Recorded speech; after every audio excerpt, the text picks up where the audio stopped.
everyone, to another broadcast of The Soul of the Everyman on the ArtistFirst Radio Network. All past shows are podcasts. You can find them at ArtistFirst.com. We welcome your email questions and comments. DJ@ArtistFirst.com. Now here they are, Michael and Margaret Lyons. Thank you very much, Z-Man. And I am Michael Lyons. And I'm Margaret. And I am a fool. We're all fools. We are all fools. We are very... You know what makes me the fool, though, and not you? What? I started this stupid radio show. Oh. No, I love this radio show. It's so much fun. No, it is. We do have a good time here. Yes, we do. We have an excellent time. But this is another episode in the never-ending episodes of The Soul of the Everyman, because eternity is forever. Oh, dear. That sounded like a threat. It did sound like... I didn't mean it to sound like a threat, but I'm going to leave it there because, threats are cool. It's like, remember that... I'm going to digress. Remember that Mad Magazine episode where they held a gun to that picture of the puppy and said, "Buy this magazine or we'll shoot this dog"? It's a great show. They sold a lot of those magazines. People are like, "No, save the dog."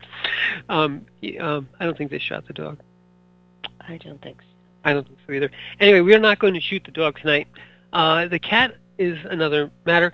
But tonight's show, let me focus, is on fools, and not in the sense that you might think, because there's the old saying, wise men suffer fools gladly, and then it's been perverted to say, I don't suffer fools gladly. And but in fact, the take I have on that, and it came to me this afternoon, was that really all of us are, as you said just a moment ago, all of us are fools at one time or another in our lives. We're certainly born in a sort of a state of foolishness from the point of view of what we know and what we don't know. And yet, even at the end of a long life with great expertise in something, you're still a fool or a novice at almost everything else, and so suffering fools is certainly part of it, is to ever be the student, as I think the guru, Sadhguru, said. He wanted to always be the fool, in essence, always be seeking as a seeker of knowledge and never the wise one, never the teacher, because in essence, to leave yourself open, to never kind of claim that you are the guru or the teacher or the wise one, is to remain forever, as he said, uneducated, and then forever teachable. But in this episode, we're going to talk a little bit about, in the fact that in essence, you will, in your life, from time to time, run into people who appear to be fools, and oftentimes they appear, in your presence, unannounced, with something they consider of great importance that they want to waste your time with.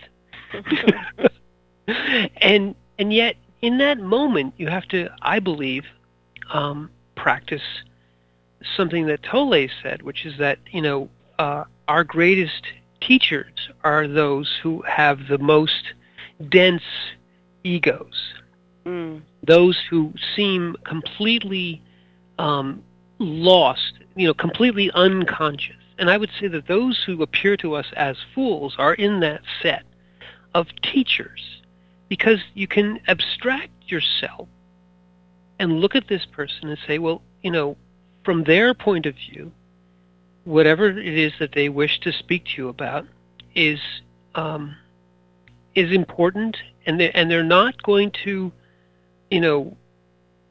realize that they're fools. There's, as they say, there's nothing more. There's no one person more sure of themselves than an idiot. And yet we're all you have to look at you have to look at them and say, yes, right now I think you're an idiot, but to try and combat that by coming back at them and trying to convince them.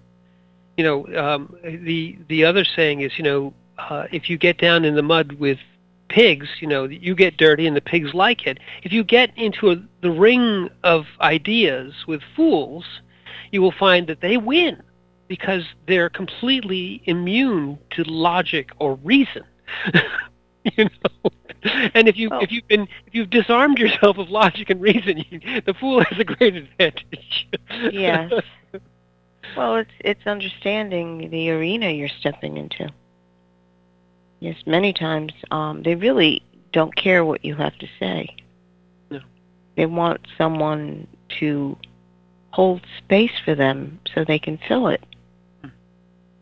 And it's a conscious decision at that point of whether or not you participate. It doesn't mean that you have to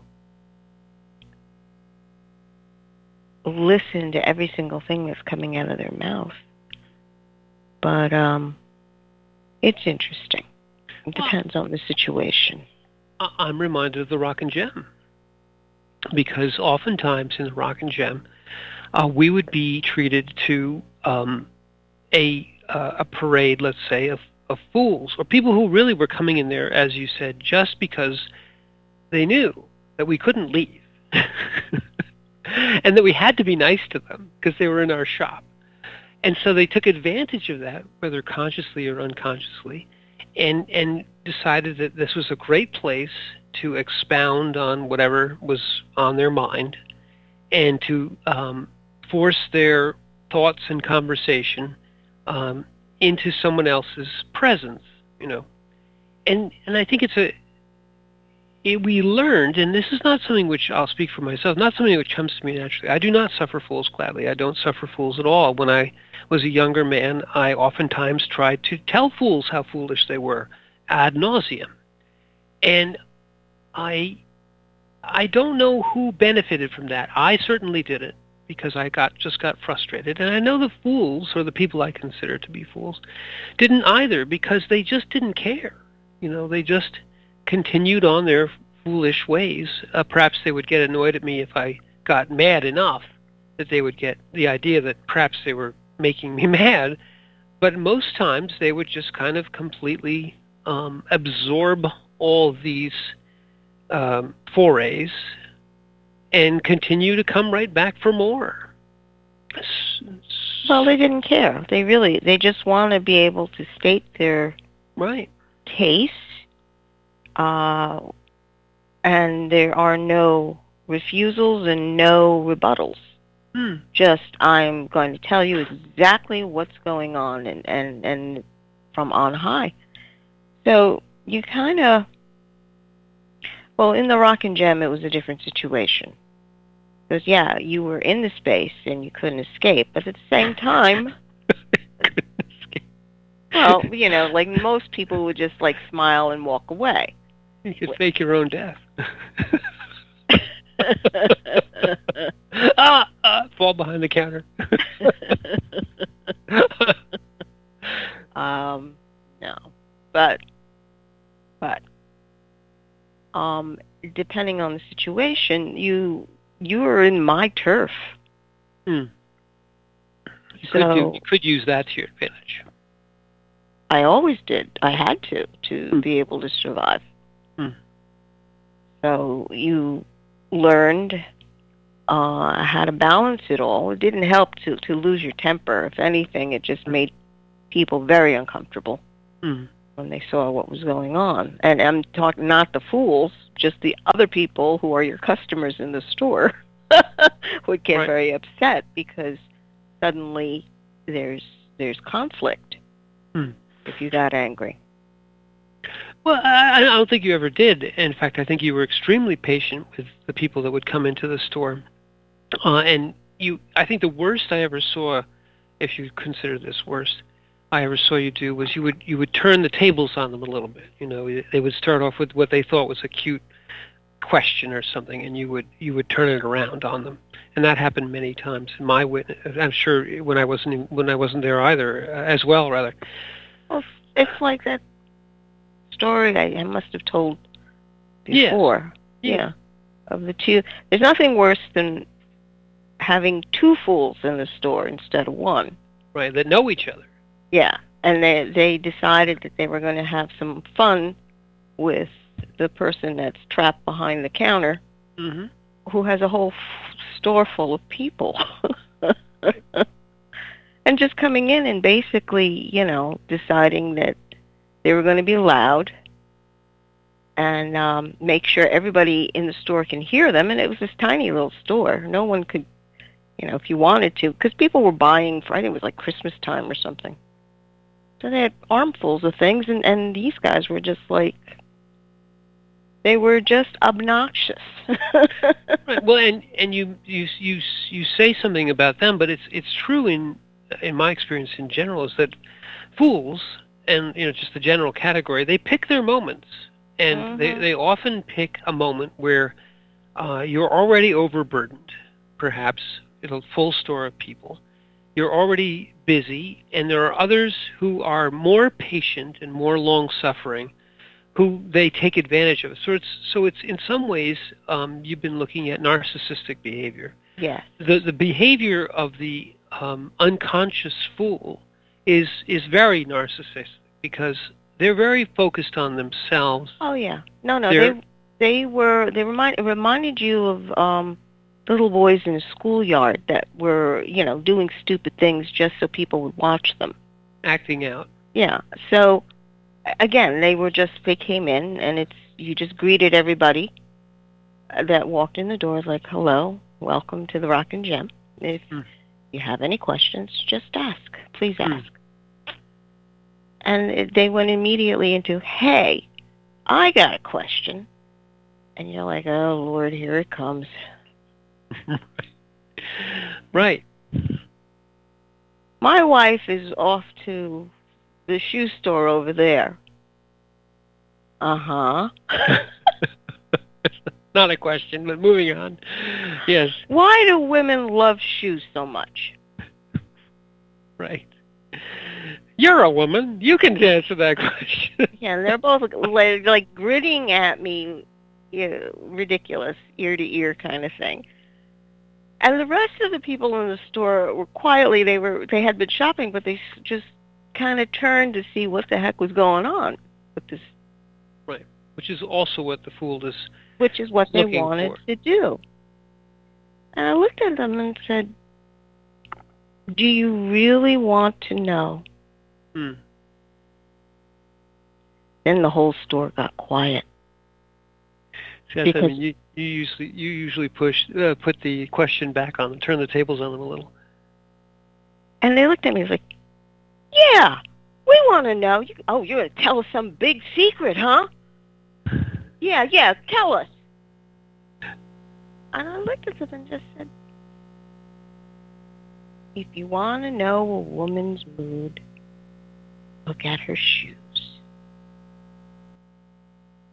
Whole store dead silent, and you could hear the whirring going on. I've never ever looked at my wife's shoes. Yeah. I may not know what's going on. See, you were trying to get in. You see, you're very incisive and insightful. And in some ways, what you were doing there was not just entertaining, not just suffering the fool, but actually trying to pierce this... The density? The density. Mm-hmm. And I think done in the right way, it's a is that so moment. It's I forget the name of the monk now off the top of my head, but the is that so pierces this unconscious shell which is built up around the fool, and as I said in the beginning, it's all of us. It's Everyman, the soul of the Everyman. In fact, is we have to understand that at one point or another, we all have this density about us. So we think that once you're in the unconscious state, you're the fool.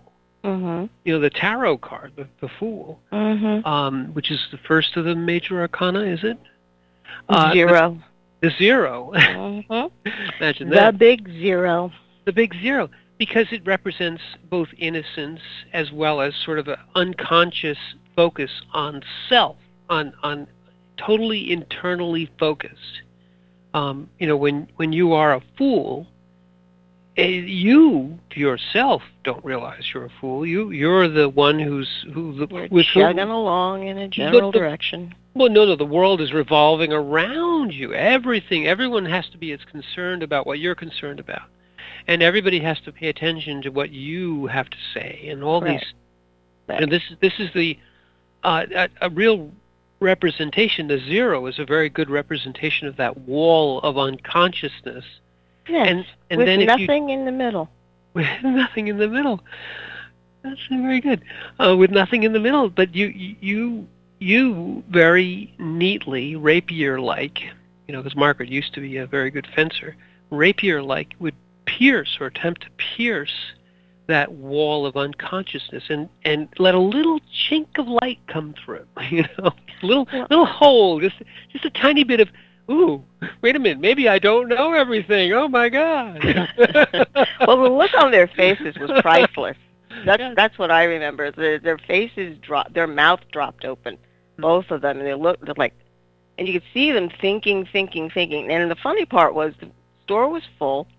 The women in the store just nodded their heads. And the men back there, you could see them going, wait a minute. These fools are onto something. So, listen in, quick. So they were like, wait, I only have 2 pairs of shoes. And I looked at them like, uh-huh. You only have 2 moods. And then, what did he say? Do they have that many moods?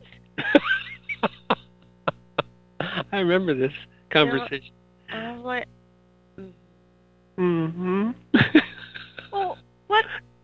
Yeah, in other words, like, well, if they don't have, if they're unhappy, it's like, and you could see them, like, in their head trying to process all this. Mm. And why? It's like, well, why do they have to go in there and always just, like, buy something? And I looked at them and I said, I believe it has something to do with happiness. Their eyes bugged out of their head, and they looked at me and said, that was straight. That was direct. And I looked at them like, you asked. You asked. The old, do you really want to know? Right. Because I will tell you. So, but just to abstract that, what you were doing was piercing that kind of armor of the fool, and I think that's a very unique, or let's say a very unusual skill, because most people, and we go back to the theme here a bit, you suffer fools because you just can't figure out, how do I engage with this person? The level that you engaged on them was to change the field of battle. The fool comes in and says, here's where we are going to fight, in this mud pit or in my fool zone. And you are disarmed because you can't use any of the weapons you're normally, you can't use logic, reason, humor. None of it. It all falls dead on the fool's armor of foolishness, whatever, call it what you will. But I think you did something very unusual and very wise. You basically took the opening and, like a jiu-jitsu master, used it against them. Mm-hmm. Used their own foolishness, mm-hmm. in essence, against them. And that's an interesting thing. It's kind of taking the conversation in a little bit of a different direction, but it's a good one, because we do have to suffer fools, but you don't if you're quite skilled at sort of changing the ground, because there is a consciousness in there, mm-hmm. that maybe is struggling to get out of the fool zone. And I think some of why they do this is that at an unconscious level, at a real consciousness level, I should say, not an unconscious level, but a true consciousness level, they really have been wondering about this. This is really, I have a question, is really perhaps the only true thing they actually said. And if you can pierce find a gap and pierce through and say, I'll tell you, but you have to shut up, sit down, and be quiet. In essence. No, it's not even that. It's there's an opening in the consciousness. Okay, that's the best way to put it. It's like, and the best way to describe it, the way I personally perceive it, okay, is I'm looking at someone and I read their energy, and I can tell when it's like tumblers that line up in a lock. That the door opens. So when they have an opening suddenly coming up, like that question, they thought they're being quite smart. She's never going to answer this question. Right, or we've made it so she can only say something dumb, or just ignore us, or get mad at us, or yeah, exactly, just like some sort of reasoned, like, no, yes, like pushed aside like an annoying small child. But our children learned that whenever they did anything like that, they got a question that they had to answer. I did that with the boys all the time. So it's like tumblers in a lock, and you can see, because when they ask the question, they're like, haha, let's see her do this now. They want to see you squirm. And I'm looking at them like, you don't know me. I don't squirm, and you're on my turf. Yes. So with that question, they got very embarrassed and happy feet. They're but they also can't leave. Margaret also kind of roots them to the floor a bit, because it's a saving face at that point. Oh, I can't run away, but they want to. Well, they were like, and they looked at each other and they realized they really wanted to run away at that point, because it was like, you're seeing too much of who I am, and they're like, well, I guess we should go and check how our wives are doing. And I just looked at them and just said, okay. And out they went. Now, the funny part after that, because I was shaking my head as they went, the guy in the store, there was one or two guys in the store, and I could see that he's standing there saying, this is a foolish representation of men. Oh my God, she's going to think I'm a fool too. He came forward and he goes, do you know, the first thing they're going to do is they're going to look at their wife's shoes. It's true. And I just nodded my head and was like, yeah, you're right. And it was one of the funnier stories we had gotten from the Rock and Gem. And it plays very well into this particular discussion, because that level of unconsciousness is part and parcel of the Fool, and it without, in a generalization, we are all, as I said before, we are all fools, and even without doing what you did, which I think is the highest form of fool handling. Oh. Well, I believe it is, truly, because you were able to pierce that and get into a real conversation even at that level. Because one of the things, just to digress for another moment, one of the things the Fool wants is they do not want a conversation. What they want is a diatribe. They want to control you through their just whatever monologue or whatever sort of it is very much themselves telling themselves a story, just as the monk, when he was accused of what he was accused of, that they're trying to fit you into their narrative. I've got all these very things to do, and they're very, very important, and you're right here, and I got to take you in, and I got to tell you all the things. It's really, and that's why the conversation with the Fool always feels very manipulative, and it's like that narcissism. They're not trying to have a conversation, a true one. What they're really trying to do is grab you, suck onto your energy. That's why it always feels a little like you're being drained when you talk with a Fool, because you can't actually use your energy. It's being latched onto. They're getting a hit off of you, and then they want to run you through their story and use you how it works in their story, and then move on.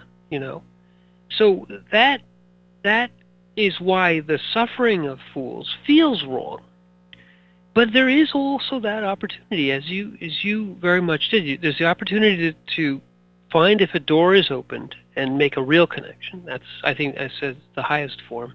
And there's also the opportunity, which is what Tolle says, to practice mindfulness and consciousness and realize that there is a consciousness in there, even in this state.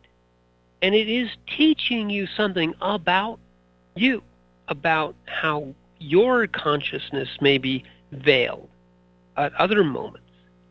And that to see the unconscious and to see the exposed ego mechanisms, the ego forms, the thought forms, the pain bodies, the things that drive it, to see it as you see it, as energy forms, allows you perhaps to see the opening, see where they really need to a door to be opened, or there's an opportunity, yes. Or at a lower level, just to say, here is someone who's trying to draw my energy into a story, and what you have to do is perhaps just say, well, if there's nothing I can do about it, accept it. Accept that the fool will be here for a period of time. And you don't allow your energy necessarily to be drained, but you at least suffer the fool in consciousness, and try to, in essence, reflect consciousness back to them. Say, in the moment of now, you, fool, are going to occupy my time. And rather than fight against it, or even, because if you fight against it, I believe you're fitting yourself into their narrative, in essence. That's one way, I suppose, of looking at it. I can speak only of my own way of doing things. And if there's someone there that I really don't want there, I make no space for them. I literally make no space for them. And their energy, it has no way of coming to me. If anything, they have to reach a certain level of frequency before they can even engage with me. Because when we first started doing all this, you would be, well, even before then, I had learned you would be completely drained by people if you engage in them. But if you're in a space and someone is trying to begin to enter your space, and you realize that I don't want you here, it's no. There is no space for you. And that type of energy is palpable. Yes. It's palpable. People know when it's like, no. And there's no fear. That's the other thing.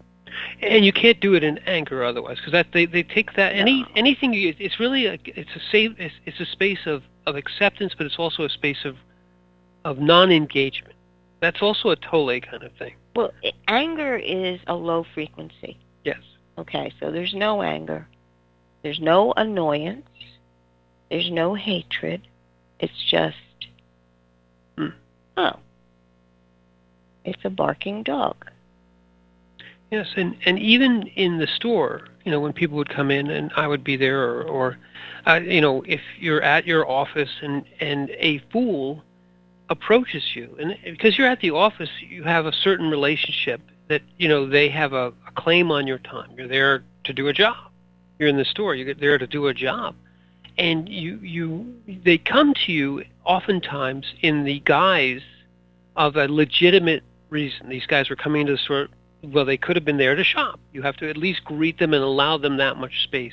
But I think that's where the energy reading is so important, to feel when it changes into the manipulation, into the story. Oh, we're gonna be bad little boys and ask you a question and make you do that.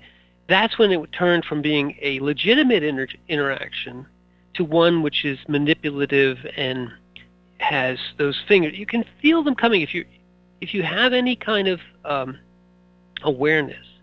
It's a sort of a dullness to the conversation. There's a bluntness to it, a kind of inarticulate sort of, And when you feel that, you know that the fool is there and trying to push your buttons, to say it No, another way. As I said, it's a no.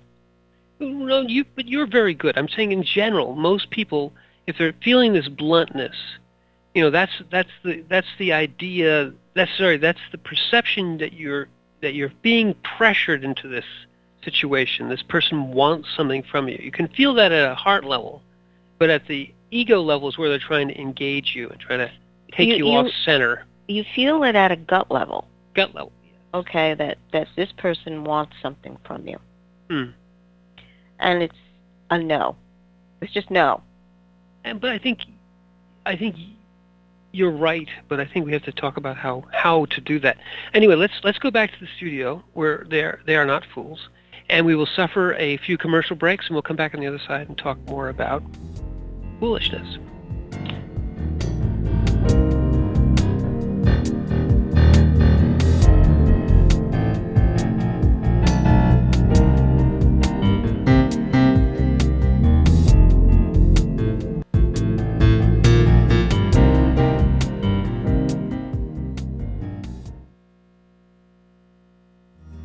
A Reaper is the story of 5-year-old Christopher Aaron and his life-changing struggle with leukemia.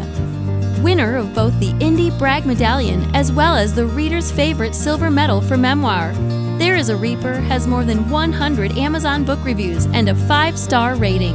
It has been described as life-changing, spiritual, a must-read.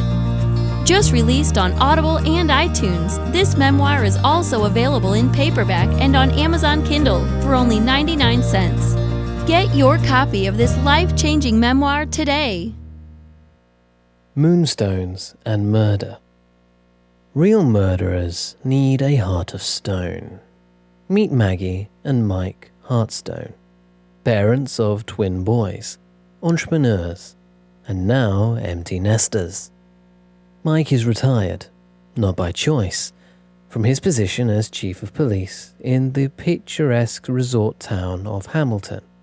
And now his wife Maggie and her shop, the Cozy Crystal, are their only source of income. When a mysterious killing interrupts Hamilton's famous Springfield Park rock show, the townsfolk, the Cozy Crystal, and their lives are rocked to the core. Can Mike and Maggie figure out who is behind the murderous deeds before the town comes crashing down around them?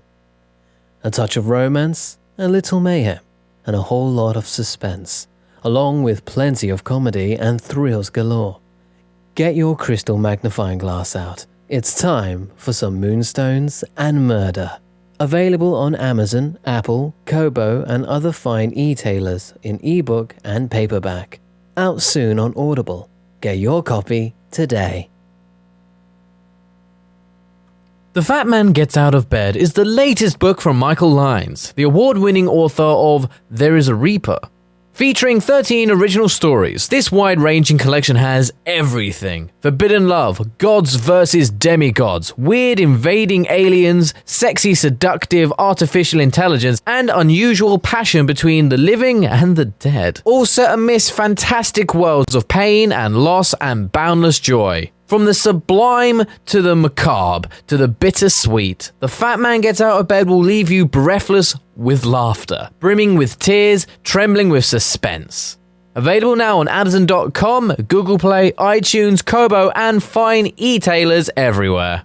The wait is over. First Blood, Book 2 of the Blood series is out. Your favorite bad boy thief, Dev, is back, and the beautiful and deadly Trey is right there with him. She is sharp, sexy, and full of surprises. Their adventures continue as a new power arises to threaten the world. The heart of creation is under attack, and time is definitely not on their side as they battle against their enemies' undead hordes.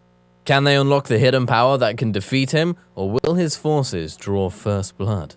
Get all 3 installments in the series. Book 0, It's in the Blood. Book 1, Destroyer's Blood, and the new release, Book 2, First Blood, today. Available in ebook and paperback format on Amazon, Kobo, Apple, and most other fine e-tailers. Hello, this is Highway 59 recording artist Randy Moore, and you are listening to the ArtistFirst Radio Network. Rick Riordan fans, love mythology with plenty of action and humor? Destroyer's Blood is for you. The new fantasy novel by award-winning author Michael Lynes is Book 1 of the adventures of Devkalion, the Blood series. Follow Dev and his magic sword Betrayer as they are suddenly attacked and forced to return to Olympus to fight in a war they want no part in. The world of men and gods is about to be destroyed by Zeus's ancient foe, and only Dev and Trey can stop him. The conflict never stops, and the amazing twist will have you on the edge of your seat. Act now while the ebook is on sale for only 99 cents. Destroyer's Blood is available on Amazon.com, Barnes & Noble, iTunes, Kobo, and fine e-tailers everywhere. And while you're there, get the free prequel, It's in the Blood, available for a limited time. Hi, this is Amanda Gray. Check out my new book, Glimpses of Grace in Georgia, available on Westbow Press Bookstore, Barnes & Noble, and Amazon. More information can be found at my website, www.glimpsesofgraceingeorgia.com, and you are listening to the ArtistFirst Radio Network.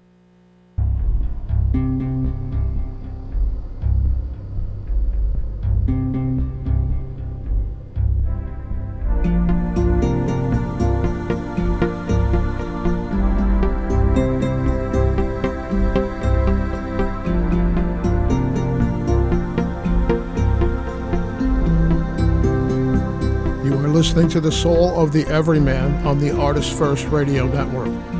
Back to your hosts, Michael and Margaret Lynes. Thank you very much, D-Man. And tonight, I am the fool. Would you, we've gone again a half hour without doing our quote. Would you do our quote from our famous philosopher? Surely. 1 sec. Okay. The quote is, "Wise men speak because they have something to say. Fools because they have to say something." This is Plato. And Margaret has something to say, and I really have to say something. Stop. You can stop that now. It's the truth, though, folks. We all know it.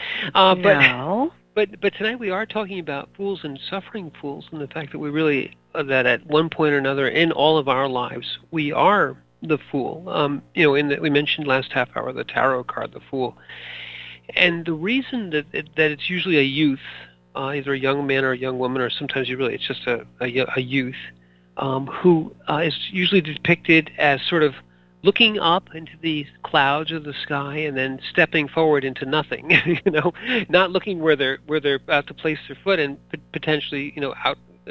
You're describing the picture on the Fool card. Yes, I was about to say they're depicted on the tarot card. The picture of this youth is to represent the idea that the beginning of life's journey, we are all these innocent, untutored fools, if you will. Now, the classic definition, though, of somebody who is a fool is more, I'd say, it has more of a negative connotation. Innocence is another way of saying it, and innocence, though, has a relatively positive connotation, or at least it doesn't have that idea that you're willfully being ignorant. So I would say that being a fool is in some ways a willful form of ignorance, or a comfortable ignorance, an ignorance which is quite pleased with itself or not really willing to learn. So the innocent, the person who remains forever the student, is in my mind the positive form of the fool. And because why? Because you're conscious of the fact that you are unlearned, In fact, you're sometimes intentionally remaining in an unlearned state, in a state of non-mastery. But foolishness, I believe, Margaret, has the connotation of willful, comfortable ignorance.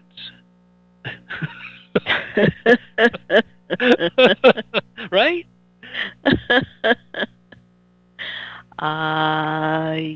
Yes. You're comfortable in terms of you believe that you know everything that there is to know about the situation. Therefore, you really aren't looking to learn anything. I already know. This is your beginner I know. Yeah, I know, exactly. This is the beginner I know. And it is the beginning also of understanding what your ego actually is. So if you learn how to have a larger space in which to operate, in other words, this is what I know, then outside of that, there's a whole bunch of stuff I really don't know. So making space for the fact that there's stuff I don't know, and that's okay. Not to be, because many times people go into that mode because they're afraid of what they don't know. And that's too much of a projection in the future that everything that you don't know is got to be bad. I love that. We have to stay there for a moment because the two things you said, the I know, we've talked about that in the past. I think you should expound upon that. But I love that last thing you said because becoming comfortable with ignorance is a very aware state. Comfortable and assured in your ignorance. But then the I know, can you go into the I know? Because the I know is it's the phrase you hear a lot. Well, when you are in a state of I know this, you're not looking to learn anything. You already know. So you've shut down the avenues of which other additional information and considerations can be brought into your consciousness. Your consciousness basically says, I, who is your ego, know everything that I really need to know. I don't need to look at anything, and I'm going to operate according to all this that I know already. And what that does is it shuts you down to the moment of now as it unfolds. Because since you already know, you've already got a story, a script somewhere that you've dug up in the back, and you pulled it right up, and you're opening it up and say, okay, so this is going to happen next, and this is going to happen next, and then this comes in. It's like you've missed the moment. You're telling yourself a story. You're not in the moment, observing everything that's coming in, and realizing that even if you've had experiences before, this moment of now is different. And unique. See, a conversation, a real one, is never held with a fool. Why? Because their conversations aren't conversations. They're the I know. Is never held what? With a fool. Oh, with a fool. A conversation. If you're having a conversation, you have to be comfortable with the fact that you don't know what the other person's about to say. You say something into the other's consciousness from yours, and you have to be open. Then conversation is not a monologue; it's a dialogue, which means you give a thought, and then you allow for a completely new thought, like a thing you haven't thought of. A new thing to come in that may do something terrible. It may change you. That's a terrible, terrible thing. It should never happen. And you might have to confess your ignorance, which would be terrible too. But true conversations are like that. True conversations, you open yourself up to the other. They open themselves up to you, and you exchange ideas and energy and thoughts. But that's not what the fool wants. No. I know. I've already thought about all that. I'm just telling you. I need to tell you. I have to say something. Well, it's again, engaging in a conversation requires a level of intimacy. And if you are not intimate with yourself, being comfortable with your own internal, you become afraid that somebody else will be able to read you, and now they have something on you, something over you. It goes into that third chakra, power over power under. Oh, I am vulnerable if I become more intimate in this conversation. They'll find out that I'm lying about everything. Or when you say, I don't know, it's a vulnerability. But confessing one's ignorance and being comfortable with that, basically saying, I don't know, let's find out. Or, I don't know, teach me. And you have to be comfortable with that. The fool is very, very afraid and uncomfortable with anything they don't know, because you can't control what you don't know. You have to say, I really don't know everything. Teach me. I am a fool in the true classic sense of I am innocent. I don't understand. I am willing to learn. As long as the openness is there to learn, it's when you become unteachable that you come to the point of unbearable to another person. Well, and that's when Margaret would oftentimes have, I'll just digress for a moment, she would oftentimes have people into the shop, maybe doing a meditation or doing a lecture or something, and the people who would come in, and when you would start, let's say giving the information or having the lecture, all they would do is sit there and just say, oh, I know, and it was a constant sort of, and I believe you had an exercise to kind of pierce that, pierce the I know by taking away the pronoun. Yeah, well, it was more along the lines of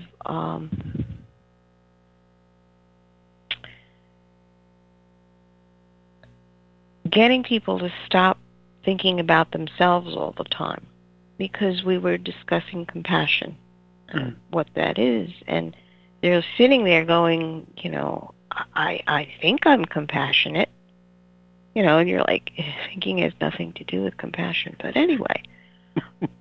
So they were so far in their head they couldn't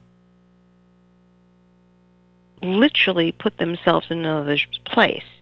What they wound up doing, maybe the best way to describe it is, they sat there and imagined themselves in another person's place and what their response would be, instead of that person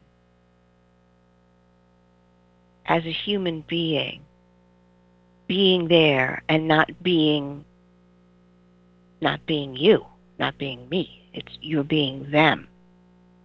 Literally, you're trying to see from the eyes of the person that has to experience it, not from you shoving your face in behind the eyes of the other person. It's just your consciousness looking through their eyes, and pretty much embodying what they are in that moment. And they could not separate their ego from that perspective. It always their definition of I did not allow for consciousness without the ego. So that was the exercise that in order for them to realize how self-centered they actually were, they had to talk for the next 24 hours without the pronoun I. And if you want, just for fun, you can count how many times you're going to try to use I in a sentence. And a number of them literally had trouble speaking at that point because they could not use the word I. Like every question that had an I, or every statement had an I feel this way. I do this. Well, I do. And then they had and then the question was, how do you ask a question? Right? Can I use the word me?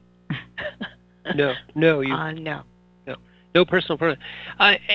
This is the lovely part about that was that it in doing that you also have to become aware of what you're about to say, and pay. Oftentimes the fool or let's say the dense ego never thinks about what he or she is about to say. It just comes out. Why? Because it's really all on us, as you said, a script. It's really something that's like a recorder running in the background. It just spits out the next words, whatever they are.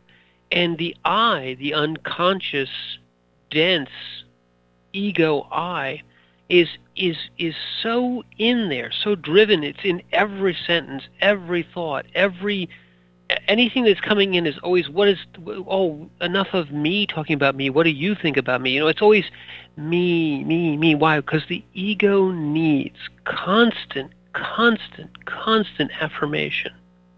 It needs to know what you think about me and what I think about me, and let me tell you about what I think about me. And this spin is because the ego is needy, and the fool, the willfully, comfortably ignorant fool, is a very egocentric, self-focused, I-referent, I know kind of state. When you enter in a conversation with this energy, it's, as I said, not a conversation. It's a monologue or a diatribe, and it's always from the point of view of the person who has been brought into this, let's say the consciousness that is being imposed upon. It's always sort of an intrusion. It's never a conversation where you're trading energy back and forth. It's either something which drains, or at least tries to make space for it. It's like, I don't care what else is happening. I'm completely unaware of anything that is not my concern, and I am here now, this little ego ball, to force myself into your consciousness. And if you can't do anything else about it, at least all you can do at that point is at least not engage, but yet stay in the moment of now, stay in your own consciousness, and realize that this is what it is. It is an ego form, a thought energy form. It is not a conscious person. It's completely enwrapped in layer upon layer upon layer of ego. And if you're, as Margaret has, this beautiful perception to be able to find the little chink in the armor and then pierce through, you may get down to that consciousness for a moment. You may find that there is a consciousness in there. But at least as a teaching moment, you can say, wow, that may have been me at some time in my life. This form, this ego dense, shiny ball form, which has no air around it, which is completely an unconscious person, could have been me. So it's a teaching moment.